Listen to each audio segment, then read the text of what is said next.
6 నెలలు అక్కడ 6 నెలలు ఇక్కడ 6 నెలలు ఇక్కడ అయినా సరే అద్భుతంగా జీవితాన్ని ఇద్దరు సూపర్ డూపర్ గా ఆ షిప్ ని సెయిల్ చేస్తూ సక్సెస్ఫుల్ గా ముందుకొచ్చేసారు. ఈ రోజు మన స్పెషల్ గెస్ట్.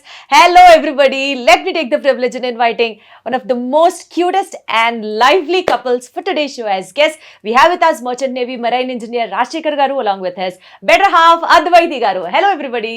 హలో హాయ్, ఎలా ఉన్నారు? బాగున్నాం. సూపర్. ఎందుకండి అంత టెన్షన్ గా ఉన్నారు? అర్జెంట్ గా అద్వైతి గారు మీరు చెప్పండి, ఫస్ట్ కూల్ అవ్వండి. కూల్ గానే మన ఉన్నా. ఇంట్లో అందరు బాగున్నారా? Yeah. వంట చేసొచ్చారా? లేదు, మా మమ్మీ చేశారు. పాపకు అన్ని ఇచ్చొచ్చారా? అసలు కాసేపు మర్చిపోండి బయట ప్రపంచం. ఓకే. హాయిగా ఉన్నారు కదా? టెన్షన్ ఉంటే ఆయన చేయబట్టుకోండి, లేకపోతే నాకు చేయబట్టుకోండి. ఫస్ట్ ఆఫ్ ఆల్ చాలా హ్యాపీ ఉంది మిమ్మల్ని కపుల్ లాగా కలవడం, ఇంటర్వ్యూ చేయడం. ఎలా ఉన్నారు ఇద్దరు? చాలా బాగున్నాం. మీరు బాగాలేదా? బాగున్నాను. మీరు చెప్పండి బాగున్నారా బాగాలేదా అన్నది. ఆయనని చూసి చూసి అసలు ఒక పక్క మీ ఛానల్ మెయింటైన్ చేస్తారు, ఇంకొక పక్క మెరైన్ ఇంజనీర్ గా మీ బాధ్యతలు నిర్వహిస్తూ ఉంటారు. సేలింగ్ ఆన్ 2 ships కష్టం అనిపించలేదా మీకు ఎప్పుడు? అందుకే సగం 6 months షిప్ కి డెడికేట్ అవుతాను, 6 months యూట్యూబ్ కి డెడికేట్ అవుతాను. మరి ఆవిడ ఏం చేస్తారు మధ్యలో? పాపం అదే తన బాధ. అక్కడేమో నన్ను విడిచిపెట్టుంటావు, ఇక్కడికి వచ్చాక సెల్ ఫోన్నే అంటే ఫస్ట్ వైఫ్ తినే సెకండ్ వైఫ్ సెల్ ఫోన్ ఉన్నట్టు ఈమె బాధపడుతుంది అనమాట. అవునా? ఎంత కష్టం వచ్చింది. ఏ అమ్మాయికి ఉండకూడదు ఇంత కష్టం. మీరు చెప్పండి, ఏమంటారు మీరు అలా అన్నప్పుడు? ఫైట్ అవుతుంది దాని గురించి అన్నప్పుడు ఒక 5 నిమిషాలు ఫోన్ పక్కన పెట్టేసి వస్తారు, మళ్ళీ కామన్ అది. 5 నిమిషాల? అమ్మ బాబోయ్, ఎంత సాక్రిఫైస్ చేస్తున్నారు రాజశేఖర్ గారు మీరు. అంటే కొంచెం తను ఆ టైంలో కొంచెం కూల్ అయిన తర్వాత మళ్ళీ ఇంకా మంచిగా వర్క్ చేసే ఆ స్పేస్ దొరుకుతుంది అని చెప్పి అలా కొంచెం 5 minutes పక్కన పెట్టినట్టు పెట్టి తనతో టైం స్పెండ్ చేసి మళ్ళీ 1 hour సెల్ ఫోన్తో. అబ్బాయిలందరూ ఎంతేనా? మారా 5 నిమిషాలే నా భార్యకి ఇచ్చే టైము. బట్ ఒక మాటలో చెప్పాలంటే, I know you not the captain of the ship, but still ఒక షిప్కి మీరు చాలా ఇంపార్టెంట్ అనుకుంటే మీ లైఫ్ షిప్కి మీ అబ్సెన్స్లో మెయింటైన్ చేస్తూ ఆ రెస్పాన్సిబిలిటీ తీసుకున్న అద్వితి గారు, she actually the captain of your life ship అనే చెప్పాలండి, కాదంటారా? Of course. తను ఒకవేళ ఇక్కడ ఏది హ్యాండిల్ చేయలేకపోతే నేను అక్కడ హ్యాపీగా వర్క్ చేసుకోలేను. 100% కదా. అసలు తన రోల్ ఎంత ఇంపార్టెంట్ అంటే, ఇప్పుడు నేను షిప్లో ఉన్నాను, ఏదైనా ఎమర్జెన్సీస్ వచ్చినా కానీ, మా పాప గురించి కానీ, మా పేరెంట్స్ని చూసుకోవడం కానీ. ఈ కాలంలో ఎలా అంటే పెళ్ళికి సంబంధాలు నేను వెళ్ళినప్పుడు ప్రతి ఒక్కరు అడిగేది, ఇప్పుడు నువ్వు షిప్ ఎక్కితే మీ భార్య ఎక్కడ ఉంటుంది, నా బిడ్డ ఎక్కడ ఉంటుంది, నీతో పాటు షిప్కి నువ్వు తీసుకెళ్ళవు, సో అత్తమామతో ఉండాలా అన్న క్వశ్చన్ వేసిన వాళ్ళు చాలామంది ఉన్నారు. ఈ కాలం జనరేషన్లో చాలామంది అట్లనే ఉంటారు, ఇండిపెండెన్స్ కావాలి అన్నట్టు ఉంటారు. కాకపోతే తినేది ఏంటంటే అటు మా పేరెంట్స్ని హ్యాండిల్ చేయడము, చిన్న పాపని హ్యాండిల్ చేయడము, అవన్నీ హ్యాండిల్ చేస్తుంది. కాబట్టి తను కొంచెం స్పెషల్ అనిపిస్తుంది నాకు. 100% very very very special. Aditi గారు మీరు చెప్పండి, అసలు మీరు ఎక్కడ కలిశారు, లేకపోతే పెద్దలు కుదిర్చిన వివాహమా, మీ రిలేషన్ ఎలా ఉంటుంది, మీరు చెప్తే వినాలని ఉంది. యాక్చువల్గా చాలా మందికి ఇది ఒక డౌట్, మీది లవ్ మ్యారేజా అని అడుగుతారు. కాదు, అరేంజ్డ్ మ్యారేజ్. ఫస్ట్ టైం పెళ్లి చూపుల్లోనే చూసుకున్నాము. అండ్ వీళ్ళ వదిన వాళ్ళు మాకు రిలేటివ్స్ అవుతారనమాట, కొంచెం లాంగ్ దూరం చుట్టాలు అంటారు కదా, అట్లా. సో అలా వచ్చింది మాకు సంబంధం. సో పెళ్లి చూపుల్లో ర్యాండమ్గా మాట్లాడుకున్నారా, లేకపోతే అన్ని విషయాలు పెద్దవాళ్ళే మాట్లాడుకున్నారా? మాట్లాడుకున్నాం. మీకు కానీ అప్పుడు డ్రైవింగ్ వచ్చాను అడిగారు ఆయన? యాక్చువల్గా నేను నేర్చుకున్నాను. ఐ మీన్ మా పెళ్ళాక ఫస్ట్ సేల్ వెళ్ళాక ఒక్కదాన్ని ఉన్నాను, సో అప్పుడు నేర్చుకున్నాను నేను డ్రైవింగ్. ఏం డ్రైవ్ చేస్తారు మీరు? 2-wheeler వచ్చు, 4-wheeler వచ్చు. సో ఆ పెళ్ళి అరేంజ్డ్ మ్యారేజ్ మీది. అరేంజ్డ్ మ్యారేజ్ తర్వాత మీకు అప్పటికే తెలుసా? అప్పటికే ఆయన నేవీలో ఉన్నారా, మర్చెంట్ నేవీలో ఉన్నారా? ఆల్మోస్ట్ అప్పటికి 8 years అవుతుంది అనుకుంటా. అచ్చా. సో ఆయన మర్చెంట్ నేవీలో ఉన్నారని తెలిసే మీరు మ్యారేజ్ చేసుకున్నారు. యా. అంటే యూ నో దట్ 6 months ఆయన ఇక్కడ ఉండరు, 6 months మీతో ఉంటారని మీకు తెలుసు పెళ్ళప్పటికే. తెలుసు. భయమే లేదా? ఫస్ట్ ఒక సేల్కి కొంచెం భయం అనిపించింది, ఇంకా తర్వాత అలవాటు చేసుకున్నా. యూజువలీ ఒక ఫ్యామిలీ అన్న తర్వాత వైఫ్ అండ్ హస్బెండ్ అంటే వైఫ్ చేసే రోల్ వైఫ్ చేస్తుంది, హస్బెండ్ చేసే రోల్ హస్బెండ్ చేస్తారు. లైక్ ఫర్ ఎగ్జాంపుల్ చిన్న చిన్నవే మాట్లాడుకుందాం, ఎమర్జెన్సీస్ అయినా ఇంట్లో, లేకపోతే ఏదైనా అవసరమైనా గబుక్కుని ఇంట్లోంచి బయటకు వెళ్ళి హస్బెండ్ తీసుకొస్తాడు, లేకపోతే ఇంట్లో పెద్దవాళ్ళు ఉంటే ఆర్ ఏదన్నా బయట పనులు మగవాళ్ళు చేస్తారు, ఇల్లు మెయింటెనెన్స్ వరకు ఆడవాళ్ళు చేస్తారు. 6 months ఆయన లేకపోతే ఆయన రోల్ మీరు తీసుకొని చేయడం ఎప్పుడైనా కష్టం అనిపించిందా? Did you ever have that challenging situation in life? ఒక్కొక్కసారి అనిపిస్తుంది మా పాప విషయంలో. అంటే ఎంత చెప్పినా వినదు. ఒక్కొక్కసారి హ్యాండిల్ చేయలేదు. ఒక్కొక్కసారి నేను కూడా వీక్, కొంచెం హెల్త్ అంతా డిస్టర్బింగ్ ఉంటే కొంచెం ప్రాబ్లమ్ అనిపిస్తది. ఇంక ఆ టైంలో నేను మమ్మీ వాళ్ళ ఇంటికెళ్తా. అచ్చా! అచ్చా! సో, అచ్చా! కొంచెం అక్కడ మమ్మీ, డ్యాడీ అండ్ వాళ్ళకి అలవాటు ఉంటుంది కదా! సో, రిలాక్స్‌గా ఉండొచ్చు అని చెప్పేసి. Very good. So, parents support మంచిగా అనిపిస్తుంది. Yeah! Be it in-laws or parents whatever పెద్దవాళ్ళ సపోర్ట్ మీ ఫ్యామిలీలో మంచిగుంది. సరే ఆయన గురించి ఏదైనా వెరైటీ విషయాలు చెప్పండి. ఏంటంటే మన రాజశేఖర్ గారి పరిస్థితి ఏంటి? వెరైటీ అంటే మాకంత ఏముండదు. రొటీన్ ఉంటది. అంటే ఆయన కోపం ఎక్కువ? లేకపోతే నవ్విస్తాడా? లేకపోతే విసిగిస్తారా? ఏదైనా ఆయన గురించి చెప్పండి. కోపం ఎక్కువే, విసిగించడము ఎక్కువే. ఏదన్నా ఫన్ చేస్తే ఆ ఫన్ కూడా అట్లనే సో, ఉంటది. ఏదైనా పీక్ అన్నమాట. హ్మ్. మీరు చెప్పండి రాజశేఖర్ గారు, మర్చెంట్ నేవీ మీ రిలేషన్‌ని ఎలా షేప్ చేసింది అంటే ఏం చెప్తారు? బికాజ్ 6 మంత్సే ఉంటారు మీరు కలిసి. 6 months you need to go and do your responsibility at the ship. So, మీ కెరియర్, మీ లైఫ్‌ని ఏ రకంగా బాండ్ చేసింది అంటే ఏం చెప్తారు? చాలా మందికి పెళ్ళైన కొత్తలో హనీమూన్‌కి వెళ్తే ఎంత హ్యాపీనెస్ ఉంటదో, ప్రతి 6 మంత్స్‌కి నేను షిప్ నుంచి దిగుతున్నప్పుడు నాకు అదే ఫీలింగ్ ఉంటది. ఒక విధంగా ఎంత దూరమయ్యి మళ్ళీ So sweet. కలుస్తున్నాము అన్న ఒక హ్యాపీనెస్ ఉంటది. ఈ మధ్య ఈమె కన్నా ఎక్కువ ఇంపార్టెన్స్ పాపకి ఇవ్వడం మొదలయ్యేసరికి సో, ఈ 2 ఉన్నాయన్నమాట. అటు హ్యాపీగా అద్వితిని కలవచ్చు, ఇక పాపతోటి టైం స్పెండ్ చేయొచ్చు అన్న ఒక ఆ మూమెంట్స్‌ని బాగా ఎంజాయ్ చేస్తున్నాను. కాకపోతే షిప్‌లో ఉన్నప్పుడే పర్సనల్ లైఫ్‌ని మిస్ అవుతున్నా అని ఒక అది ఉంటది. ప్రతి ఒక్కరికి మనకి ప్రొఫెషన్ ఎంత నచ్చినా గానీ, పర్సనల్ లైఫ్‌కి కొంచెం దూరంగా ఉండేసరికి ఆ బాధ ఉంటది చూడు, అది ఎప్పటికీ ఉంటది గానీ, వచ్చినప్పుడు మాత్రం మాక్సిమం టైం ఇంట్లోనే ఉంటాను కాబట్టి వీళ్ళతో టైం స్పెండ్ చేస్తున్నాను. సో, బేసికల్‌గా బాగా ఇంట్లో వాళ్ళు గుర్తొచ్చినప్పుడు ఏం చేస్తారు రాజశేఖర్ గారు మీరు? అద్వితి గారు గుర్తొచ్చినప్పుడు కానీ, లేకపోతే మీ పాప తను గుర్తొచ్చినప్పుడు గానీ, మీ పేరెంట్స్ గుర్తొచ్చినప్పుడు గానీ, when you miss your family. So, miss అయినప్పుడు ఏంటంటే, ఇప్పుడు షిప్‌లో మాకు లిమిటెడ్ ఇంటర్నెట్ ఉంటుంది. దాంతోటి వాట్సాప్‌లో గానీ, వాయిస్ మెసేజెస్, వాయిస్ కాల్స్ చేసుకోవచ్చనమాట. సో, నేను ఎంత అడిక్ట్ అయిపోతానంటే, షిప్‌లో ఏదైనా ఫుల్ టెన్షన్ ఉండి, నాకు వర్క్‌లో చాలా ఎమర్జెన్సీస్ వస్తూ ఉంటాయి. ఇక్కడంటే ఏదైనా బస్సుకి, కార్‌కి ఏదైనా రిపేర్ అయినప్పుడు, రిపేర్ చేయడానికి ఎవరో ఒకరు వస్తారు. షిప్ నడి సముద్రంలో ఉన్నప్పుడు బయట నుంచి ఎవరిని పిలవలేము. ఏ రిపేర్ వచ్చినా మేమే చేసుకోవాలి. సో, అటువంటి ఎమర్జెన్సీ సిచ్యువేషన్‌లో ఒక 2 గంటలు పని చేశాననుకో, ఒక్క 5 మినిట్స్ నా రూమ్‌కి వెళ్తానని వెళ్ళి ఈమెకు కాల్ చేస్తాను. అంటే ఏదో ఒకటి పాపతోటి ఒక్క నిమిషము వీడియో కాల్‌లో వీళ్ళని చూసిందనుకో, కొంచెం రిలాక్స్ అయిపోతాననమాట. సో, ఆ విధంగా కనెక్ట్ అవుతూ ఉంటాను. అంటే వీడియో కాల్ ఒక 1 మినిట్ మాట్లాడినా కానీ, దాంతోటి ఒకప్పుడు మనకి లెటర్స్ తోటి ఉత్తరం వచ్చేది. వస్తే మనము నెలకొక్క ఉత్తరం వచ్చినా గానీ, ఆ సోల్జర్స్ అక్కడ ఉన్నవాళ్ళు ఫుల్ హ్యాపీగా ఫీల్ అయ్యేది చూడు.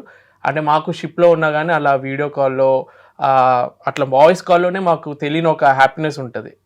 సో, ఆ విధంగా మెయింటైన్ అవుతుంది కమ్యూనికేషన్. సో, బేసికల్‌గా రాజశేఖర్ గారిని అడిగితే secret of your happy marriage ఏంటండి అని అడిగితే 6 నెలలు ఇంట్లో ఉండదు. 6 నెలల తర్వాత రండి అంటారా? మేబీ అది కూడా ఒక రీజన్ అయి ఉండొచ్చు. ఎప్పుడు ఇంట్లో ఉండి ఫైట్ చేసుకునే బదులు ఇది కూడా ఒక టైప్ ఆఫ్ రిలేషన్‌షిప్. ఇట్లా కూడా ఉండొచ్చు అని. సో, బేసికల్‌గా ఆవిడ మెంటల్‌గా ప్రిపేర్ అయిపోయారు కాబట్టి మీరు 6 నెలలు ఇంటికి రాకపోయినా రేపు మీరు ప్రొఫెషన్ మారినా సరే ఏం అవ్వదు. సో, 6 నెలలు ఇంట్లో రాకపోతే హ్యాపీ అదే ఉంటారు. అప్పుడప్పుడు నాకు ఐడియా వస్తది. ఇలాంటిది ఏదైనా చేయొచ్చు. 3 నెలలు షిప్ చేసి, 3 నెలలు ఇంకెక్కడైనా ఫారెన్ ట్రిప్ వెళ్ళి తర్వాత వస్తే విన్నారా? ఇది విన్నారా? ఏం జరుగుతుంది ఇక్కడ? ఆల్మోస్ట్ లాస్ట్ 2023లో అనుకుంటా 11 మంత్స్ షిప్‌లోనే ఉన్నారు. ఉన్నాను. సో, షిప్ కంపెనీలో ఎంప్లాయీస్ షార్టేజ్ వల్ల ఈయన రిప్లేస్మెంట్‌కి ఇంకొక ఇంజినీర్ దొరకలేదు. సో, ఆల్మోస్ట్ జూలైలో దిగాల్సింది ఆగస్ట్ అన్నారు. ఆగస్ట్ వెళ్ళి అక్టోబర్ అన్నారు. అక్టోబర్‌లో కూడా దొరకలేదు. సో, లాస్ట్ దసరా నుంచి దివాళీ వరకు కంటిన్యూయస్‌గా వాళ్ళ హెడ్‌కి కాల్ చేసి, రిక్వెస్ట్ చేసి ఒకరోజు మేబీ పడుకొని లేచి కాల్ చేశాను అనమాట. మేబీ అతను ఏడుస్తున్నా అనుకున్నట్టున్నారు. మీరు ఏడవకండి, I will do it for you. You are my sister, I will do everything for you. ఆ రోజు నెక్స్ట్ 1 వీక్‌తో మీ హస్బెండ్ ఇంట్లో ఉంటారు అని చెప్పి నిజంగా కరెక్ట్ 1 వీక్‌లో ఇంటికి వచ్చేసారు. చూసారా ఉమెన్ పవర్? చూసారా అసలు? ఆ పోర్ట్ ఎంత డేంజరస్ పోర్ట్ అంటే పాపాను గునియా అని చెప్పి అక్కడ మాక్సిమం ఎవరిని దింపరనమాట. కొన్ని కంట్రీస్ ఇప్పుడు మనకి పాకిస్తాన్‌లో మనల్ని ఎనిమీ కంట్రీ లాగా ఎట్లా ట్రీట్ చేస్తారో, ఆ కంట్రీలో ఏంటంటే పావర్టీ ఎక్కువ ఉండేసరికి, సొమాలియాలో పైరేట్స్ ఎట్లనో ఆ కంట్రీలో కూడా పావర్టీ ఎక్కువ ఉండేసరికి ఎవరైనా వెళ్ళినా అటాక్స్ జరుగుతాయి అనమాట. అంత డేంజరస్ కంట్రీలో కూడా షిప్ దింపిండు ఈమె ఆ బలం అలా అటువంటిది అనమాట. నిజంగా ఆవిడ captain of your life ship అండి.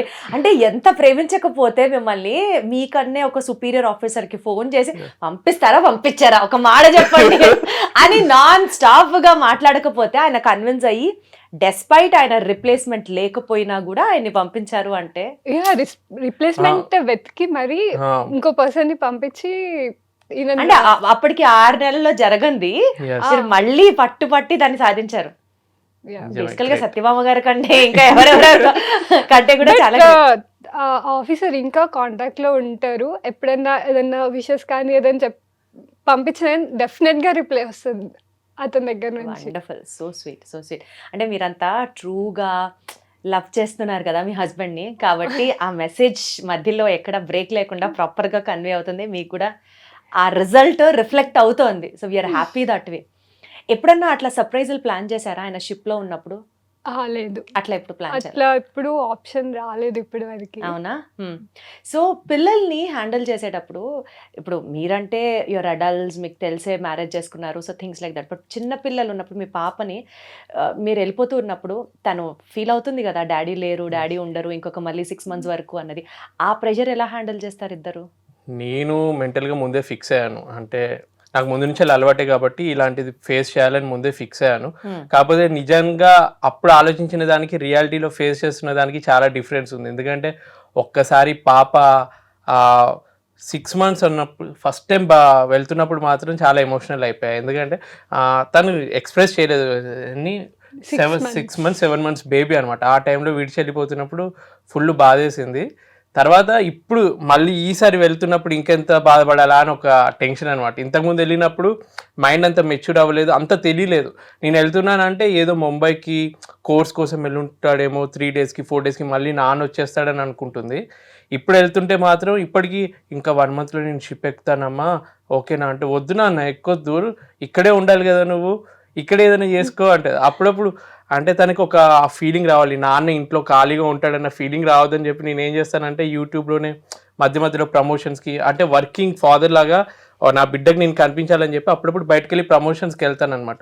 నాన్న ఈరోజు నువ్వు ప్రమోషన్కి వెళ్ళలేదా, ఎందుకు డల్గా ఉన్నావు, ప్రమోషన్కి వెళ్ళు ఏం కాదు అని అంటే మొత్తం తనకు అర్థమవుతుంది అనమాట. మా డాడీ కూడా ఇక్కడే ఉంటున్నాడు, పని చేస్తున్నాడు, తర్వాత మళ్ళీ షిప్లో వర్క్ చేస్తాడు, వస్తాడు, మెల్లమెల్లగా అన్నీ అర్థం చేసుకుంటుంది. కాకపోతే వేరే రిలేటివ్స్ వాళ్ళ దగ్గర ఏదైనా ఫెస్టివల్స్ జరుగుతున్నప్పుడు వాళ్ళ పేరెంట్స్ తోటి ఫాదర్ తోటి ఆడుకుంటున్నప్పుడు తిని అర్థం చేసుకుంటుంది అనమాట. ఆ టైంలో ఏమో ఫీల్ అయిపోయి నాకు ఫోన్ చేస్తుంది, చూడు వాళ్ళు అంటే పాప అంటుంది నాన్న లేడేంటి, రాత్రి అప్పుడప్పుడు బెడ్ మీద మేము ముగ్గురం ఉంటాం కదా, అలవాటు అయిపోయి మళ్ళీ వీళ్ళిద్దరే ఉన్నప్పుడు నాన్న గుర్తొస్తుండో అని ఏడవడము, ఆమెను ఓదార్చే బదులు ఈమె కూడా అప్పుడప్పుడు ఏడ్చి నాకు ఫోన్ చేయడము, అవన్నీ కొంచెం ఎమోషనల్ అయిపోతాం ఆ టైం. ఆ మాట మీరు చెప్తుంటే ఇప్పుడే ఆవిడ ఎమోషనల్ అయిపోతున్నారు, ఆ కళ్ళ నిండా నీళ్లు చూడండి ఒక్కసారి.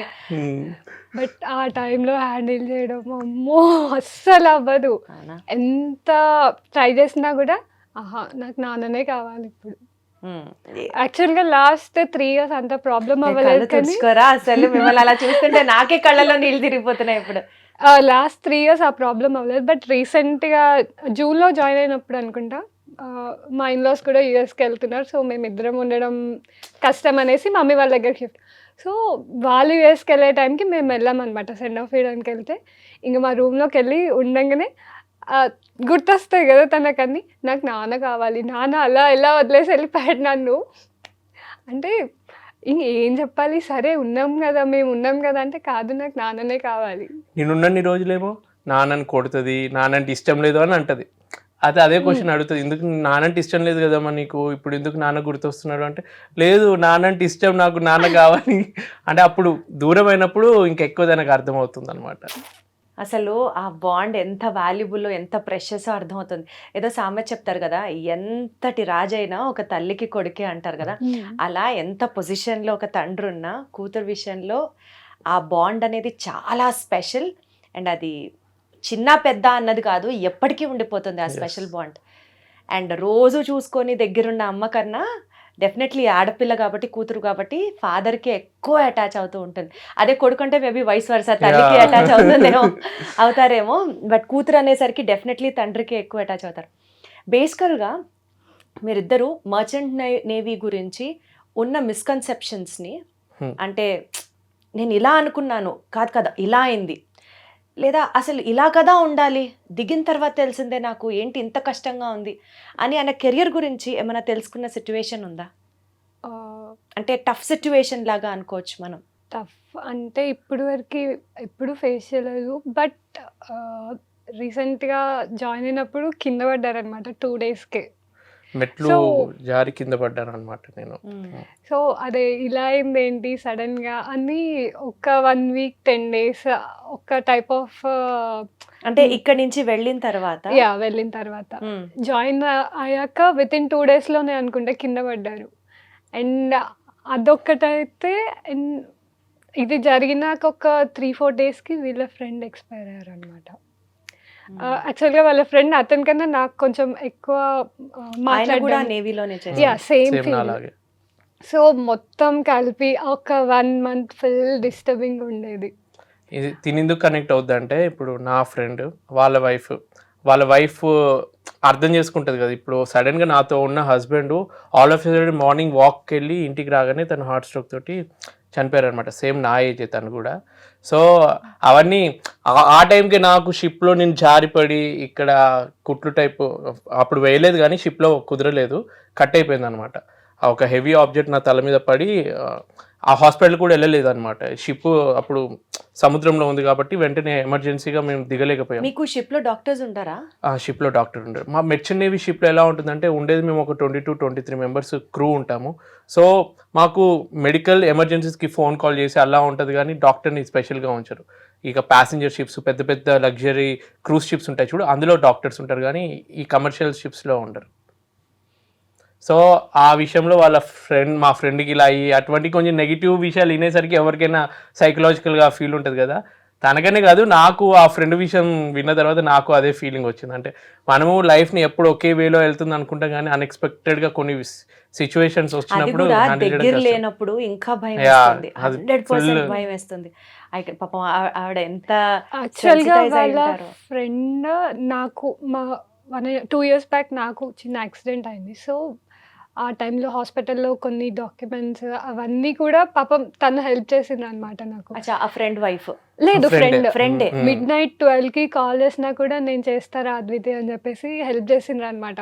సో మేబీ మనం ఆ సిచ్యువేషన్లో కొంతమందికి కనెక్ట్ అవుతాం కదా, అట్లా యాజ్ ఎ బ్రదర్ బాగా హెల్ప్ చేస్తుండే. ఏదైనా నేను కాల్ చేసినా కూడా ఈవెన్ షిప్లో ఉండి నేను మెసేజ్ పెట్టినా కూడా రిప్లై ఇస్తుండే అనమాట. సో అట్లా ఎక్కువ కనెక్ట్ అయిపోయాము. సో అంత దగ్గర వాళ్ళకి అలా అయ్యేసరికి you just can't take it. అదే టైంలో ఆయనకు ఒక చిన్న యాక్సిడెంట్ లాగా అవ్వడం, సో ఎక్కువ భయపడిపోయారు. పాపం అండి, అసలు ఎంత ఎన్ని షాకులు ఆవిడకి అసలు బ్యాక్ టు బ్యాక్. నిజంగా అసలు వాళ్ళ ఫ్రెండ్ విషయంలో ఇప్పటికీ నాకు నమ్మాలి అని అనిపించదు. ఆల్మోస్ట్ 6 months అవుతుంది అనుకుంటా, బట్ నమ్మాలి అని అనిపించదు ఇప్పటికీ కూడా.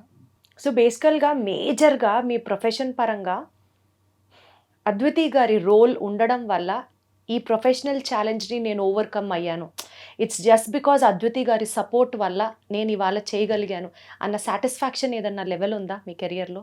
చాలా ఉంది. ఎందుకంటే నేను వేరే వాళ్ళతో కంపేర్ చేసుకుంటాను.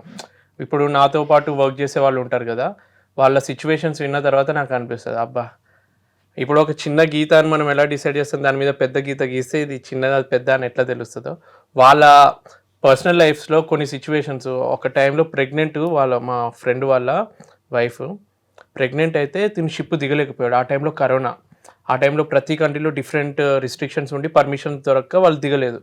సో దిగకుండా పాప పుట్టిన తర్వాత తను వైఫ్ని కలవడానికి వెళ్ళాడనమాట. కలిసిన వెంటనే ఆమె హరాస్మెంట్ కేసు పెట్టి పోలీస్ స్టేషన్కి తీసుకెళ్ళి నా ప్రెగ్నెన్సీ టైంలో నువ్వు రాలేదని చెప్పి కొన్ని తప్పుడు కేసులు వేసి మొత్తం డైవర్స్ వరకు వెళ్ళింది ఆ కేసు.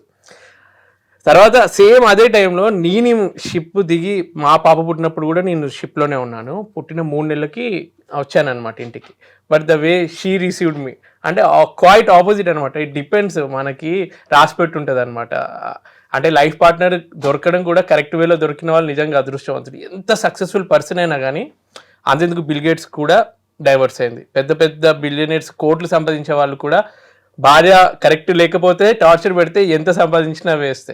ఇప్పుడు నేను ఈ జాబ్లో సక్సెస్ఫుల్గా మంచిగా హ్యాపీగా ఉంటున్నానంటే 90% ఇంట్లో హ్యాపీ సిచ్యువేషన్ ఉంటేనే ఏ హస్బెండ్ అయినా హ్యాపీగా ఉండగలడు. సో తను కేర్ తీసుకుంటుంది కాబట్టి I feel very happy, lucky కూడా.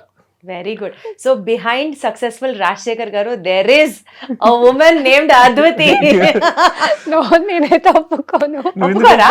అదేంటి అంత చక్కగా పొగిడినప్పుడు ఎందుకు ఒప్పుకోరు?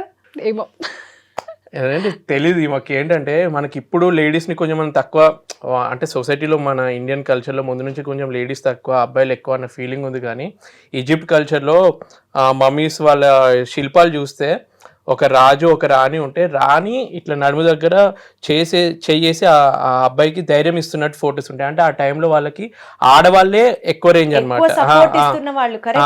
ఆ టైంలో ఆ అబ్బాయికి ఏదైతే చేయైతే వెనక్కి వేసి ఉంటుందో అప్పటి నుంచి ఈ కొటేషన్ వచ్చింది అనమాట, ప్రతి అబ్బాయి వెనకాల సక్సెస్ఫుల్ ఉమెన్ ఉంది అన్నట్టు.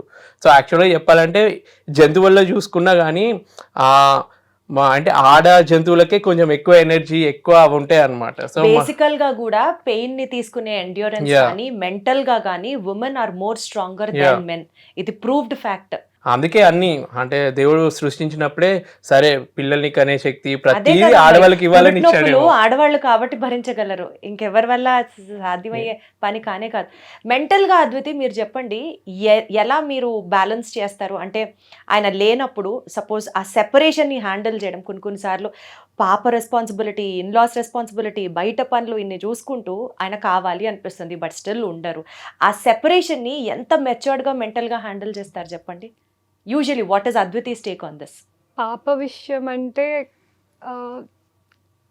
అది కొన్నిసార్లు నచ్చ చెప్పడం, లేదు అని అంటే కొన్నిసార్లు ఫ్రస్ట్రేషన్ పాపం చూపిస్తా ఆ పాప పైన. బట్ మెయిన్ సపోర్ట్ తనే అనమాట, ఎలా ఉన్నా తీసుకుంటుంది. ఆయన లేనప్పుడు మీరు అసలు ఫస్ట్ ఆఫ్ ఆల్ ఎందుకు అంత ఎమోషనల్ అవుతున్నారు? ఆయన ఉన్నారు కదా, అస్సలు ఎందుకు ఎమోషనల్ అవుతున్నారు? ఏం చెప్పాలనుకుంటున్నారు చెప్పండి ఒకసారి. ఆయన చేయబట్టుకొని గట్టిగా చెప్పండి, ఎంత ఇష్టమో చెప్పండి. మీ కళ్ళమ్మ నీళ్లు చూస్తుంటేనే చేయబట్టుకోండి, ఫస్ట్ హాయిగా చేయబట్టుకోండి, చెప్పండి ఏం చెప్పాలనుకుంటున్నారు ఆయనకి. అయ్యో, ఎప్పటికీ రాజశేఖర్ ఈజ్ అద్వితీస్ ప్రాపర్టీ. ఎప్పటికీ రాజశేఖర్ అద్వితితోనే ఉంటారు, జీవితాంతం ప్రేమిస్తారు. అద్వితి లాంటి ఒక మంచి వైఫ్ దొరకడం ఆయన అదృష్టం. ఎందుకమ్మా ఎందుకంత బాధపడుతున్నారు? ఒకసారి హక్ చేసుకోండి రాజశేఖర్ గారు. అసలు పాపం చాలా ఏమైంది, ఏం ఆలోచిస్తున్నా అంటే ఇప్పుడు పాప విషయం అడిగారు కదా, ఆ సెపరేషన్ ని మీరు ఎలా హ్యాండిల్ చేస్తారు? మీకు బాగా చూడాలనిపిస్తుంది, బాగా గుర్తొస్తారు రాజశేఖర్ గారు, సో మీరు ఎలా హ్యాండిల్ చేస్తారు ఆ సెపరేషన్ ని? కాల్, వాట్సాప్ ఏదన్నా కనెక్ట్ అవుతే అలా మాట్లాడతాం అనమాట. లేదు అని అంటే ఇంకా బాగా గుర్తొచ్చారు అని అంటే ఆ టైంకి నేను పాప బయటికి వెళ్ళడం, ఏమైనా యాక్టివిటీస్, లేదంటే పాప వాళ్ళ స్కూల్ ఫ్రెండ్స్ ఉంటారు కదా, వాళ్ళ మమ్మీస్తో కనెక్ట్ అవ్వడం, అట్లా మా పాపతో కనెక్ట్ అయ్యి ఆ ఫ్లో అట్లా వెళ్ళిపోతుంది అనమాట. చెప్పడానికి ఇంత మెచ్యూర్డ్ ఆన్సర్ అయితే చెప్పారు, అసలు ఎందుకు ఎమోషనల్ అయ్యారు చెప్పండి మీరు? ఏమో లేదు, ఏదో ఒక రీజన్ అయితే డెఫినెట్లీ ఉంటుంది కదా.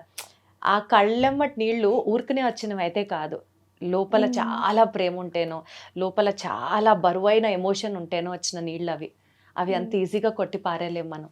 ఎందుకు అంత ఎమోషనల్ అయ్యారు తెలీదు, సడన్ గా వచ్చేసింది. అంటే రాజశేఖర్ గారి మీద అంత ఇష్టమా, లేకపోతే ఆ నీళ్ళ వెనకాల స్టోరీ ఏంటో చెప్పండి. అది చాలా ప్రెషస్, చాలా వాల్యుబుల్. అది స్టోరీ అంటే అట్లా ఏం లేదు, బట్ ఎందుకో తెలియదు వచ్చేసింది అట్లా ఫ్లోలో. ఈమెకి వాళ్ళ మానుషి ఇలానే ఏడ్చింది అనుకో, వస్తుంది కళ్ళు తుడుస్తుంది, హగ్ చేసుకుంటుంది, ఏదో పెద్దవాళ్ళు చేస్తారు చూడు అవన్నీ చేస్తుంది అనమాట. ఇట ఎప్పుడైనా ఎమోషనల్ అయిపోయినప్పుడు నాకు ఆ సిచ్యువేషన్ గుర్తొస్తుంది. నేనంత ప్రేమగా ఈమె ప్రతిసారి మళ్ళీ ఏడుపు స్టార్ట్ చేసిందన్న ఫీలింగ్ అబ్బాయిలకు ఉంటుందేమో, కానీ అసలు ఏమన్నా ఎప్పుడు సార్ అర్థం చేసుకుంటారు మీరు ఆడవాళ్ళని. సో మా పాప మాత్రం నన్ను రిప్రజెంట్ చేస్తుంది అనమాట. అమ్మ తను ఏడ్చిందంటే ఫస్ట్ నన్ను తిడుతుంది, అమ్మని ఏమన్నావు నువ్వు అంటే, నేను తిట్టకపోయినా కానీ నేను ఏదైనా తిట్టినో ఏదో చేసినో అని ఫీల్ అయిపోయి నన్ను ఫస్ట్ వార్నింగ్ ఇస్తుంది. ఇప్పుడనే కాదు, 6 months అప్పుడే వీడియో కోసం ఒక బిట్ చేసామన్నమాట. టవల్ ఇలా మొహం మీద కొడితే ఈమె ఏడుస్తున్నట్టు ఒక బిట్ చేసాం. ఆ వీడియో క్లిప్ ఏదో ఒకరోజు చూసి 6 months అప్పుడు కొడతా అని తన స్లాంగ్లో అన్నదనమాట. ఇప్పటికీ ఆ వీడియో చూస్తుంది అనమాట. ఆ ఫస్ట్ బిట్ చూస్తుంది కూడా, అప్పుడు నా అమ్మని ఎందుకు కొట్టినావు అని చెప్పి ఇప్పుడు మళ్ళీ వచ్చి కొడుతుంది, ఎందుకు అమ్మని అట్లా చేసినావు అని చెప్పి. యాక్టింగ్ కోసం చేసినా తను తట్టుకోలేదు. బేసికల్ గా ఎక్కువ ఉండేది అమ్మతోనే కదా, వా- కాబట్టి అమ్మని కంటికి రెప్పలా చూసుకుంటూ ఉంటుంది అమ్- అండ్ ఎక్కువ కనెక్ట్ అయ్యేది Yeah. కూడా అమ్మతోనే యా కదా. డెఫినెట్లీ నాన్న కావాలి, బట్ స్టిల్ రోజంతా ఉండి ఎక్కువ చేసేది అమ్మే కాబట్టి, పిల్లలు కాబట్టి ఎక్కువ కనెక్ట్ అవుతారు మదర్స్తో కూడా. సో బేసికల్గా మర్చెంట్ నేవీకి సంబంధించి నెక్స్ట్ మీ కెరియర్లోకి వెళ్ళాలి అని అనుకునే వాళ్ళకి, పెళ్లి చేసుకోవాలనుకునే వాళ్ళకి ఒక కపుల్గా మీరు ఇచ్చే అడ్వైజ్ ఏంటి? కపుల్గా స్ట్రాంగ్ ఉండండి. మీరు పెళ్లి చేసుకునే ముందే తనకి క్లియర్గా చెప్పండి. ఎందుకంటే కొందరు అబద్ధాలు చెప్పి చేసుకున్నా కానీ అవి లాస్ట్కి సక్సెస్ అవ్వవు. కాబట్టి హార్డ్ రియాలిటీ ఏంటో ముందే తనతో డిస్కస్ చేయండి. మెర్చెంట్ నేవీ అనే కాదు, కొందరు గల్ఫ్ కంట్రీకి వెళ్ళి పనిచేసేటోళ్ళు ఉంటారు, డిఫెన్స్లో వర్క్ చేసే వాళ్ళు ఉంటారు. ఇలా ఎంతోమంది వైఫ్ని విడిచిపెట్టి బయట కష్టపడే ఎంతోమంది ఉంటారు. సో వాళ్ళందరి వైఫ్స్కి చెప్పేది ఒకటే, తను అక్కడ హ్యాపీగా లైఫ్ని సక్సెస్ఫుల్గా లీడ్ చేస్తున్నాడు అంటే దానికి మెయిన్ కారణం మీరు ఇంట్లో హాయిగా సంతోషంగా ఇక్కడ అన్ని హ్యాండిల్ చేసుకునే శక్తి ఉండి అంత మెంటల్ స్టెబిలిటీ ఉంటేనే మీరు పెళ్లి సంబంధం ఒప్పుకోండి. లేదు నాకు ఎప్పుడు నా భర్త పక్కనే ఉండాలి, ప్రతి ఫంక్షన్కి నాతో రావాలి అనుకున్న వాళ్ళు అలాంటి వ్యక్తిని అంటే పెళ్ళికి ముందే వద్దనుకోండి. ఒకవేళ అబ్బాయి సైడ్ చెప్పాలి అని అంటే అమ్మాయికి ఎంత జీతం ఉంది, ఎంత ఆస్తులు ఉన్నాయి అవి చూడకండి. మీరు మీ ప్రొఫెషన్ ఎట్లాగో మీరు సంపాదించడానికి వెళ్తున్నారు కాబట్టి అమ్మాయి ఎంత బాగా మీతో కలిసిపోయి ఉండగలదు, మీతో కాకపోయినా మీ ఇంట్లో వాళ్ళతోటి, లేదంటే వాళ్ళ పేరెంట్స్ సపోర్ట్ ఉందా తనకి, అటువంటివన్నీ చూసుకొని ఆ విధంగా ఒప్పుకోండి పెళ్ళికి అన్నది ఒక సింపుల్ నేను చెప్పాలనుకుంటుంది. మీరేం చెప్తారు? నేను ఎస్పెషల్లీ ఆడవాళ్ళకి, ఒక వైఫ్కి, ఒక మర్చెంట్ నేవీ ఆఫీసర్ అనాలో లేకపోతే ఆ క్రూకి సంబంధించి లేడీస్కి, అంటే వాళ్ళు పెళ్లి చేసుకొని రాబోతున్న ఆ లేడీస్కి మీరేం చెప్తారు? You being that in that place. నా పాయింట్ ఆఫ్ వ్యూలో ఇటు ఇన్లాస్ని ఇటు పేరెంట్స్ని పక్కన పెట్టి ఫస్ట్ ఒక్కరినొక్కరు అండర్స్టాండ్ చేసుకోవడం మెయిన్ ఇంపార్టెంట్ అక్కడ. ఎస్పెషల్లీ ఈ కెరియర్లో అంటున్నాను నేను. దీంట్లో నేను మెయిన్గా ఇటు ఇన్లాస్ని ఇటు పేరెంట్స్ని పక్కన పెట్టి, అరే నువ్వు ఎక్కడ ఉంటావు, తర్వాత నీ ఫ్యూచర్ ఏంటి, ఎర్నింగ్స్ ఏంటి, ఎంత వస్తుంది, ఇటు నుంచి క్వశ్చన్స్ వస్తే మనం ఇటు పెడతాం, ఇటు నుంచి క్వశ్చన్స్ వస్తే ఇటు మన పేరెంట్స్ పైన పెడతాం. సో అవన్నీ పక్కన పెట్టేసి మనం ఏంటి అనేది మనం చూసుకోవాలి ఫస్ట్. సో ఇప్పుడు మనకి ఏదన్నా అయితే ఫ్యూచర్ ఏంటి, ఒకవేళ పిల్లలు ఉన్నారనుకో పిల్లల ఫ్యూచర్ ఏంటి, మనం ఇప్పుడు ఫైట్ చేసుకొని ఏదో విడిపోతాం, పిల్లల ఫ్యూచర్ ఏంటి, మెయిన్గా వాళ్ళ గురించి కదా ఆలోచించాల్సింది. So wife and husband understanding చాలా ఇంపార్టెంట్. మీ ఇద్దరి మధ్యలో అండర్స్టాండింగ్ ఎలా ఉంటుంది? లైక్ మీ ఇద్దరు రిలేషన్కి సంబంధించి ఒక యూనిక్ ఫీచర్ చెప్పాలి అంటే ఏం కోట్ చేస్తారు? అండర్స్టాండింగా, లవ్వా, రెస్పెక్టా, మ్యూచువల్ అడ్మిరేషనా? మీ ఇద్దరు రిలేషన్కి ఒక వర్డ్లో చెప్పాలి అని అంటే ఆ unique quality of what is your both couple అంటే ఏం చెప్తారు? మ్యూచువల్ అండర్స్టాండింగ్ అని నేను అనుకుంటాను. ఎందుకంటే తన కోపం వచ్చినప్పుడు నేను సైలెంట్ అయిపోయి తన ఫ్రస్ట్రేషన్ అంతా తిట్టే అంతవరకు భరిస్తాను. నా కోపం వచ్చినప్పుడు నేను అరుస్తాను, తను వింటది. రెండో లైన్ ఏదో బాగుంది కానీ మొదటి line అసలు అది కోపం వచ్చే మొహం అండి. తను అడిగింది. నాకే కోపం ఎక్కువ వస్తుంది. అమ్మ బాబోయ్. ఇంకా నా ఫ్రస్ట్రేషన్ ఎవరిపైన చూపించాలో అర్థం కాక ఉన్నప్పుడు ఇక్కడ, లేనప్పుడు మా పాప పైన ఒక్కొక్కసారి, ఒకవేళ మా మమ్మీ వాళ్ళు ఉంటే మా మమ్మీ వాళ్ళ పైన, ఎవరుంటే వాళ్ళ పైన ఫ్లష్ అవుట్ చేసేయాలని ఫస్ట్. మీకు కూడా కోపం వస్తుందా అద్వితి? సో బాగా మీ కోపం తెప్పించిన విషయం ఏంటి? అద్వితి నాకు జస్ట్ ఈ సోషల్ మీడియాలో నాకు కొంచెం నేను అనుకుంటాను ఆ ఛానల్ ఎక్కడికో వెళ్ళాలి, నేను అంటే అందరితో పాటు మామూలుగా కాకుండా ఒక ఛానల్ని ఒక రేంజ్కి వెళ్ళాలని నేను ఆలోచిస్తూ ఉంటాను. నువ్వు అంత టెన్షన్ తీసుకోకు, లైఫ్ని ఎంజాయ్ చెయ్యి అన్న థాట్లో అద్వితి ఉంటుంది. అంటే నేను అనుకున్న రేంజ్కి కష్టపడి వర్క్ చేయదన్నమాట సోషల్ మీడియా ప్రకారము, అందులో డెవలప్ అవ్వడానికి. ఆ ఒక్క విషయమే, మిగిలిన ప్రతిదీ పర్ఫెక్ట్. సో మీకు బాగా కోపం తెప్పించిన సంఘటన ఏమైనా ఉందా రాజశేఖర్ గారు? మాకు మా పర్సనల్ థింగ్స్లో ఎప్పుడు ఫైట్ చేసుకున్నాం అట్లాంటివి ఏమి ఉండవు. ఉండేది వీడియోస్, వాటిలోనే కోపము ఫ్రస్ట్రేషన్ అంతా ఓన్లీ ఇక్కడి వరకే ఉంటుంది. అంటే ఆయన లేనప్పుడు ఆ 6 months లోనే ఉంటాయి కోపం ఉన్న, ఫ్రస్ట్రేషన్ ఉన్న. దగ్గర ఉన్నప్పుడు ఏమి ఉండదు అంటున్నారా? ఇక్కడ ఉన్నప్పుడే వీడియోస్ గురించి అట్లా ఫ్రస్ట్రేషన్ లేదు. షిప్ లో ఉంటే అందరు నార్మల్ ఉంటుంది. అంతే కదా, ఆబ్వియస్లీ. ఒకళ్ళు దూరంగా ఉన్నప్పుడు ఆయనలో మీరు ఎక్కువ ఏం మిస్ అవుతారు? ఆయన యూట్యూబ్ కెమెరా అది మాత్రం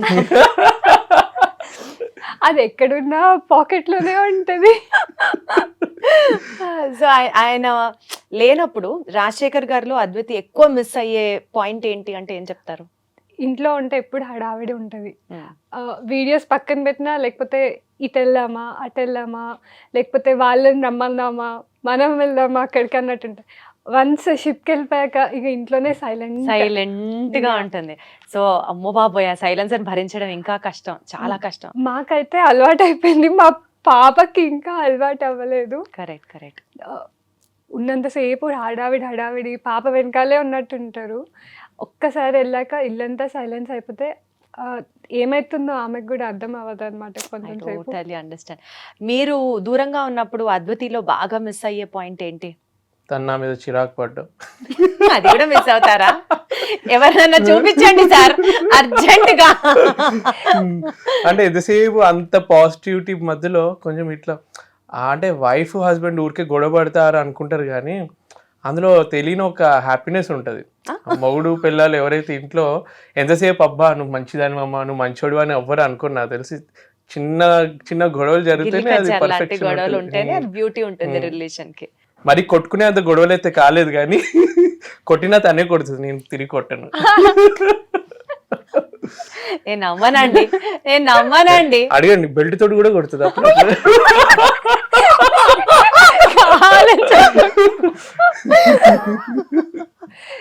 అద్వితి గారు మరి ఇంత వైలెంట్ యాంగిల్ ఉందా అండి మీలో?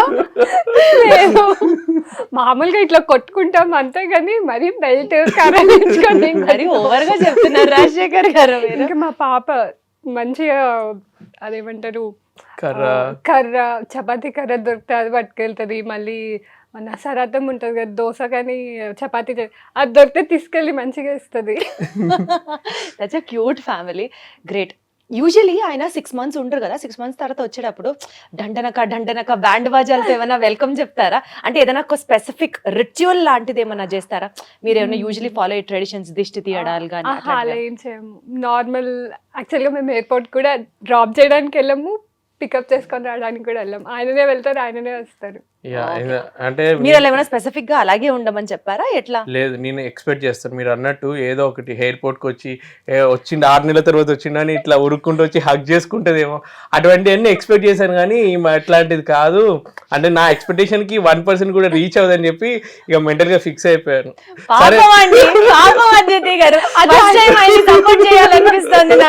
అంటే ఎప్పుడైనా ఇంటికి వస్తాను కదా, ఎయిర్పోర్ట్ వరకు రాకపోయినా ఇంటికి వచ్చినప్పుడు సరే వచ్చిందని చెప్పి హగ్ చేసుకుంటా అంటే కాదు, అక్కడ మా మమ్మీ డాడీ ఉంటారని సిగ్గో లేదంటే ఏదో కానీ తెలియని ఒక అదనమాట. ఇక తర్వాత మెల్లగా కొంచెం సేపు అయిన తర్వాత ఎవరు లేనప్పుడు హగ్ చేసుకుంటది అంతే.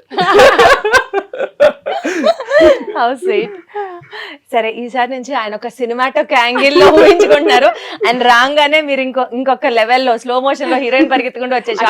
ఈసారి వచ్చినప్పుడు మా పాపని తీసుకొని వెళ్ళాం ఎయిర్పోర్ట్. ఫస్ట్ టైం ఎయిర్పోర్ట్ కి రావడం వీళ్ళు నేను వస్తున్నప్పుడు. మా పాప అయితే షాక్. ఫస్ట్ టైం ఇలా చూడగానే అంటే మామూలుగా ఏరోప్లేన్ చూపిస్తామని చెప్పి తీసుకొచ్చింది అనమాట పాపని. అన్న తర్వాత సడన్ గా ఎయిర్పోర్ట్ కి వచ్చి వెయిట్ చేస్తున్నప్పుడు నేను వెనకాల నుంచి వచ్చి చూడగానే ఇట్లా అని మిస్ యూనివర్స్ అయితే ఎలా ఆనందపడతారో అలానే ఎక్స్ప్రెషన్ ఇచ్చింది న్యాచురల్ గా. బేసికల్ గా మనకి ఒక లైన్ ఉంది, హాస్పిటల్స్ విన్నన్ని ప్రేయర్స్ గుళ్ళు కూడా వినవు. ఎయిర్పోర్ట్స్ లో చూసినటువంటి రొమాంటిక్ సీన్స్, హగ్గులు కానీ లేకపోతే అయినో ఆ ఫేర్వెల్ సీన్స్ అవన్నీ ఇంకెక్కడా కూడా కనిపించారు. అంటే యూజువల్లీ ఇష్టమైన వాళ్ళు వెళ్ళిపోతున్నా వస్తున్నా airports are the best places for expressions of love. Next నేను ఆ క్వశ్చన్ అడుగుదాం అనుకున్నాను కానీ మీకు ఇదే జరిగింది మొదటిసారి అన్నప్పుడు ఇంకేం అడుగుతాను నేను. నిజంగా ఎమోషనల్ అయిపోతాను, ఎందుకంటే నేను మా అన్నయ్య నాకన్నా 2 years పెద్ద, ఎలా ఉంటాం అన్నట్టు ప్రతిసారి కొట్టుకోవడం. ఇద్దరు బ్రదర్స్ అంటే ఆల్మోస్ట్ ఇంట్లో అలానే ఉంటుంది. వీళ్ళేంట్రా బాబు ఎప్పుడు కొట్టుకుంటారు అనుకుంటాం కదా. మా అన్నయ్య ఫస్ట్ టైం US వెళ్తున్నప్పుడు ఎయిర్పోర్ట్ నుంచి వెళ్ళి నేను ఎంత ఏడ్చానంటే ఇక మా అన్నయ్య వాళ్ళ ఫ్రెండ్స్ షాక్ అయ్యారు. వీళ్ళు ఎప్పుడు కొట్టుకునేటోళ్ళు, వాడేంటి అంత ఏడుస్తున్నాడు. నేను అలా ఏడ్చేసరికి వాళ్ళకి అప్పుడు అర్థమైంది అనమాట. నాకు నేను రియలైజ్ అయ్యాను, అన్నయ్య ఒక్కసారి US వెళ్తే ఇంత ముందులాగా మేము కలిసి ఉండలేం కదా అని ఆ థాట్ గుర్తొచ్చి నాకు అప్పుడు ఏడుపు వచ్చింది. అదే మీరు ఎయిర్పోర్ట్ గురించి అన్నారు కదా, నాకు ఫస్ట్ ఆ ఇన్సిడెంటే గుర్తొచ్చింది. అదే ఇప్పుడు నాకు అర్థమైంది ఏంటంటే సీతమ్మ వాకిట్లో సిరిమల్ల చెట్లో మీరు ఇప్పుడు వెంకటేశ మహేష్ బాబా చెప్పండి. నేను మహేష్ బాబు, మా అన్నయ్య వెంకటేష్. బట్ మా అన్నయ్య చూడడానికి మాత్రం అంజలి అయినా పాపం. అంజలి. ఓకే, జోక్స్ అపార్ట్ సరదాగా ఒక గేమ్ ఆడదామండి. ఈ గేమ్ ఏంటంటే sailor or spouse. Okay. So sailor or spouse. నేను కొన్ని క్వశ్చన్స్ అడుగుతాను, అది మీ ఇద్దరిలో ఎవరు లీడ్ తీసుకుంటారు అన్నది మీరు చెప్పాలి. ఓకే. ఓకే, కొన్ని సార్లు టై అయితే మీరే దానికి నాకు సొల్యూషన్ కూడా ఇవ్వాలి, ఎందుకంటే నాకు తెలీదు, మీరే బెస్ట్ చూస్ చేసుకోవడానికి. ఓకే, టు స్టార్ట్ విత్ ఫస్ట్ది, వెకేషన్స్ ఏదైనా ప్లాన్ చేయాలి అంటే, లేదా బయటికి వెళ్ళేవి ఏదైనా ప్లాన్ చేయాలి అంటే మీరు బాగా చేస్తారా ప్లానింగ్? Ah, ఆయనేనా? ఫస్ట్ ఇనిషియేషన్ చేసేది నేను, తర్వాత ప్లానింగ్ నేను చేస్తాను. సో ఇనిషియేషన్ అక్కడి నుంచి వస్తుంది అయితే. తను అడుగుద్ది, అంటే తను సర్ప్రైజ్ చేయి నాకు టూర్ కి తీసుకెళ్తున్నట్టు ఈ ప్లేస్ కి అని అంటది. సో దాని తగ్గట్టు నేను ప్లాన్ చేస్తాను. మీరు ప్లాన్ చేస్తే అది సర్ప్రైజ్ ఎక్కడ అవుతుంది సార్? ప్లేస్ కూడా నేనే చెప్తాను.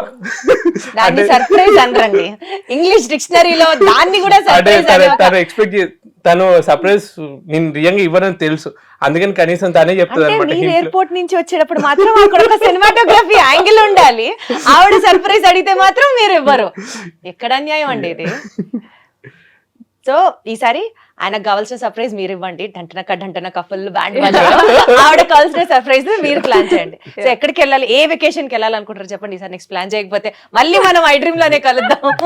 యాక్చువల్గా మా పాప బర్త్డేకి ఈసారి డెస్టినేషన్ బర్త్డే చేయాలని అనుకున్నా. ఏ డెస్టినేషన్ లో? ఎక్కడనేది థింక్ చేయలేదు, ఎక్కడైనా ఓకే. బట్ బయటికి వెళ్ళాలని ఎన్నో ఇయర్స్ నుంచి అలా అంటుంది. ఎప్పుడో 5 years బ్యాక్ వెళ్ళాము, మళ్ళీ వెళ్ళలేదు అనమాట ఎక్కడికి బయటికి. సో ఈసారి తీసుకెళ్ళాలి. సో మీరు అదే ప్లానింగ్ పనిలో ఉండండి, ఈసారి నెక్స్ట్ మీరు వచ్చినప్పుడు అలాగే ప్లాన్ చేయండి. Sure. You have to make her happy this time. So anniversary dates కానీ, బర్త్డేస్ కానీ, ఇంట్లో స్పెషల్ మూమెంట్స్ డేట్స్ ని కానీ ఎవరు ఎక్కువ గుర్తుంచుకుంటారు, ఎవరు మర్చిపోతూ ఉంటారు? ఇద్దరం గుర్తుంచుకుంటాం. కానీ మా ఇంట్లో అయ్యే ప్రతి బర్త్డేకి యానివర్సరీకి మా గ్రూప్లో ఫస్ట్ మెసేజ్ నాదే ఉంటుంది, అందులో ఫస్ట్ నేను ఉంటాను, గుర్తు తను పెట్టుకుంటుంది, కాకపోతే ఫస్ట్ విష్ చేసేది నేనే. యాక్చువల్గా షిప్లో ఉంటే ఆ టైంకి ఫస్ట్ మన టైం కన్నా 12 అయ్యేది వాళ్ళకే ఉంటది కాబట్టి ఫస్ట్ మెసేజ్ ఆయన. అలా కాబట్టి మీరు పెట్టాలి. అండ్ ఇక షిప్ లో కూడా ఫ్యామిలీ ఎక్కువ గుర్తొస్తుంది కదా, ఈ రోజు ఎవరి బర్త్డే ఉండొచ్చు, ఎవరిది స్పెషల్ డే అని గుర్తొస్తూ ఉన్నప్పుడు వెంటనే అలా గుర్తొస్తాయి. నైస్. సో ఇది ఇద్దరు పాయింట్స్ అన్నమాట. Okay fine. సో యూజువల్లీ మీకు ఒకరికొకరు గిఫ్ట్స్ ఇచ్చుకునే అలవాటు ఉందా? రేర్ కానీ ఇచ్చుకున్నా. ఇచ్చుకున్నారు? ఏమి ఇవ్వలేదా? అంటే మధ్యలో గోల్డ్ అవన్నీ నీ అంతా నువ్వు కొన్నావు కానీ, బట్ నేను చెప్తేనే కొనుక్కున్నావు కదా. అంటే సినిమాలో చూపించినట్టు అంటే అలా ఇప్పుడు మీరు ఒక వైట్ రెక్కల గుర్రం మీద వేసుకొని వచ్చి నీకేం కావాలో తీసుకో అట్లా కాదు, బట్ జనరల్లీ మీ ఇద్దరిలో గిఫ్ట్స్ ఇచ్చే నేచర్ ఎవరికి ఎక్కువ ఉంది? యాక్చువల్గా సర్ప్రైజ్ ప్లాన్ చేస్తుంది అయితే నేనే గిఫ్ట్స్ కి. అమ్మాయిలే ఉంటారు ఈ విషయంలో ఎప్పుడు. తనే అడుగుద్ది, ఇప్పుడు ఎలాగో దిగావు కదా ఫ్లైట్, అక్కడ వాచ్ ఒకటి తీసుకుంటా అంటే తను చెప్తే గానీ నేను కొనను, ఎందుకంటే లేడీస్కి ఏదైనా నేను పొరపాటున తీసుకెళ్తే నచ్చపోతే ప్రాబ్లం అవుతుందని చెప్పి తను అడిగిన వెంటనే ఆ వంకతో ప్రతి ఒక్కళ్ళు అమ్మ బాబోయ్ తెస్తే మళ్ళీ యుద్ధాలు అయిపోతాయేమో అని చెప్పి సేఫ్ గా గిఫ్ట్లు ఇవ్వకుండా ఆడవాళ్ళకి ఉంటారు. ఎంత మీరు ఒక్కసారి తెచ్చి చూడండి, అది నచ్చకపోయినా మా వాళ్ళు ఇచ్చారు అని ఎంత ఘనంగా వేసుకుంటారు తెలుసా. బట్ ప్రతిసారి వచ్చినప్పుడు ఏదో ఒకటి గిఫ్ట్ అయితే కంపల్సరీ వస్తుంది. బట్ ఈ పాయింట్ మాత్రం తనకి ఇవ్వాలి, నేను ఎక్స్పెక్ట్ చేయకుండా తను గిఫ్ట్ ప్లాన్ చేస్తుంది. ఫాదర్స్ డేకి, యానివర్సరీకి చేయకపోయినా కానీ పాపతోటి నాకు ఏదో ఒక గిఫ్ట్ ఇప్పించడం లాంటివి చేస్తుంది. చాలా మోస్ట్ మెమరబుల్ గిఫ్ట్ ఏమొచ్చింది మీకు తను ప్లాన్ చేసిన దాంట్లో? పాపతోటి నాకు బ్రాస్లెట్ ఒకటి చేయించి ఫాదర్స్ డే గిఫ్ట్ లాగా ఇప్పించింది. నైస్. ఎంత థాట్ఫుల్ అండి అసలు, వెరీ గుడ్. సో ఏదన్నా ఒక ఇష్యూ జరిగినప్పుడు దాన్ని ఫిక్స్ చేయడంలో ఇద్దరిలో ఎవరు దిట్ట? సపోజ్ ఏదన్నా ఒకళ్ళకి మధ్యలో మిస్కమ్యూనికేషన్ అయింది, లేదా ఇంట్లో ఏదో చెప్పారో అది ఏదో అయింది, లేకపోతే ఏదన్నా ఒక చిన్న రిపేర్ వచ్చింది ఇంట్లో, వాట్ ఎవర్ ఇట్ ఇస్, ఒక సిచ్యువేషన్ ని హ్యాండిల్ చేసి దాన్ని ప్రాపర్ గా ఫిక్స్ చేయడంలో ఇద్దరిలో ఎవరు దిట్ట? మీరేనా? ఏదైనా మిస్కమ్యూనికేషన్ అయినా కానీ, ఎక్కడైనా గొడవ జరుగుతున్నా కానీ నేను సైలెంట్ ఉండిపోతాను. దాన్ని ఎక్కువ పెద్ద చేయడం ఎందుకు ఆన్సర్ చేయాలి అన్న ఉద్దేశంతో నేను సైలెంట్ ఉన్నాను. తినంటది ఏదైనా గొడవ జరిగినా, ఏదైనా మాటలు జరుగుతున్నప్పుడు అప్పటికప్పుడు సొల్యూషన్ దొరకాలి. నువ్వు అప్పటికప్పుడు రిప్లై ఇవ్వకపోతే అది ఇంకా పెద్దగా అయిపోతుంది. సో ఆ ప్రాబ్లంకి సొల్యూషన్ వచ్చేంత వరకు మాకు నిద్ర పట్టదు, నాకు నిద్ర పట్టనియకుండా చేస్తుంది అనమాట.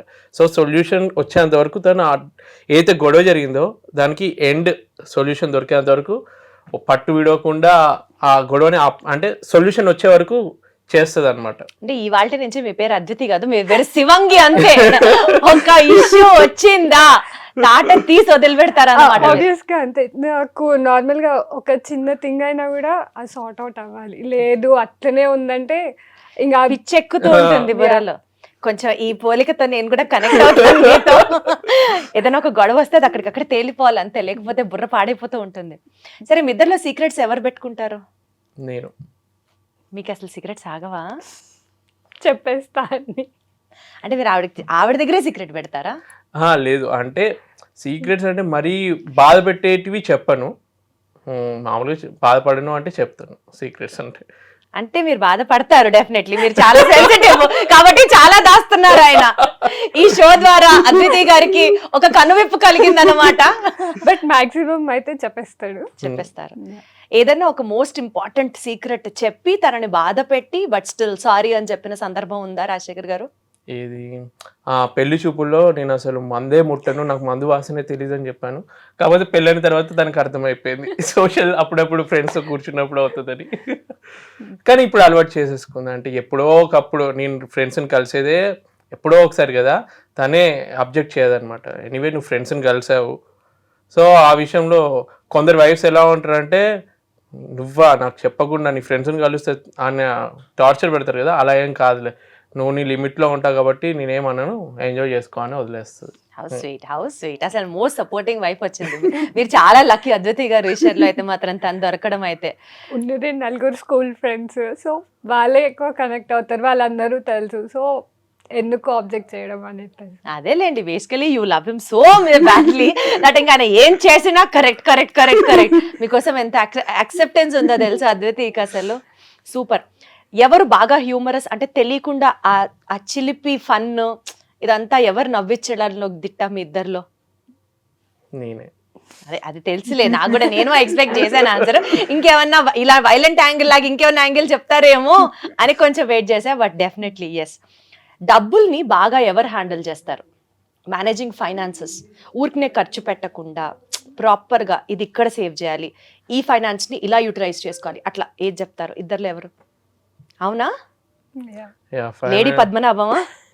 ఏంటంటే ముందు నుంచి నాకు ఫాదర్ మీద డిపెండ్ అవ్వడము ఏదైనా డాడీ చేసేది. తర్వాత మ్యారేజ్ అయిన తర్వాత వైఫ్ కూడా ఈక్వల్ ఇంపార్టెన్స్ ఉంటుంది కాబట్టి, సో తను ఇప్పుడు నువ్వు సంపాదన ఒక్కటి ఒక సైడ్ పెడితే దాన్ని ఎలా కాపాడుకుంటున్నాం అన్నది ఇంకో ఇంపార్టెంట్ థింగ్. సో ఆ సేవింగ్స్ విషయంలో తను మంచి హ్యాండిల్ చేస్తుంది. అంటే దుబారా ఖర్చులు కూడా చేయదన్నమాట. బంగారం కొన్నా కానీ అది ఫ్యూచర్ లో హెల్ప్ అవుతుంది అన్న ఉద్దేశంతో కొంటది. కానీ అది కూడా స్పెషల్ డేస్ కి మీకే ఇస్తారు కానీ నాకు ఇవ్వదు, తను కొనుక్కున్నది బంగారం కొన్నది, అది కూడా ఫ్యూచర్ సేవింగ్స్ కోసం 100% కదా. స్పాంటేనియస్ డెసిషన్స్ ఇట్లా టక్ అని ఎవరు తీసుకుంటారు ఇద్దరులో? నేనే తీసుకుంటాను. ఈమె డెసిషన్ చాలా లేట్ ఆలోచించి తీసుకుంటది. నాకు ఒకవేళ కావాలి అనుకుంటే వెంటనే నాకు ఇంపార్టెంట్ అనిపించినప్పుడు సడన్ గా తీసేసుకుంటాను. ఆ తీసుకున్న డెసిషన్ కరెక్ట్ గా వర్కౌట్ అయింది అన్నది ఏం చెప్తారు? చాలా జరుగుంటాయి because you usually take spontaneous decisions. ఇది అసలు లైఫ్ చేంజింగ్ డెసిషన్ నాకు అన్నట్టు ఏం చెప్తారు? ఈ జాబ్ని సెలెక్ట్ చేసుకోవడం. ఒకసారి నాకు 3 ఎగ్జామ్స్ ఉన్నాయి ఒకే రోజు. మెకానికల్ ఇంజనీరింగ్ అయిన తర్వాత గేల్ ఎగ్జామ్ ఒకటి ఉండే, బీపీసీఎల్లో ఎగ్జామ్ ఉండే, షిప్పింగ్ కార్పొరేషన్ ఆఫ్ ఇండియాలో ఉండే.